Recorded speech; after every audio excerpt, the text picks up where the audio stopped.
LA Noire has some major issues, but it was a revelation for visual fidelity and imaginative world building.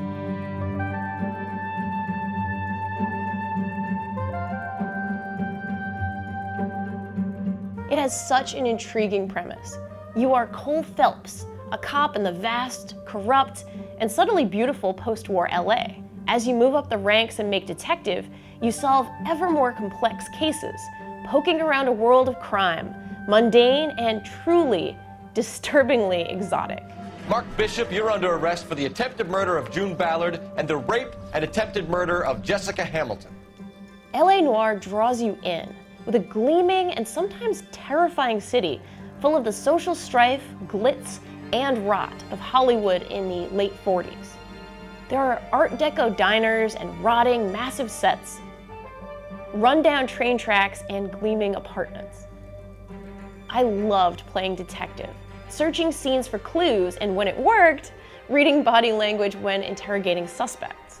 I know you're lying, Hopgood.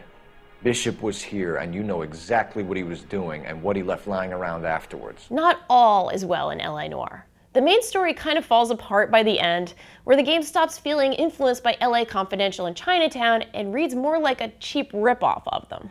Our protagonist is kind of a useless dork, and while that's very much part of the text, he becomes increasingly difficult to really care about.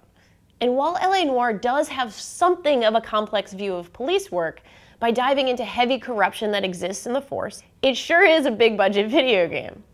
Which is to say, you'll almost certainly commit acts of over-the-top violence while playing. LAPD, drop your weapons! Steady, I'll try and bust this tire. And given the context of playing as a cop in an otherwise fairly realistic simulation, that's not a great look. You Jacob Henry? Yeah. Who's asking? LAPD. You're under arrest. I do love the world of LA Noire. I love getting lost in its streets, listening to the radio while driving period cars. As crappy as Cole is, I needed to see his story to the end.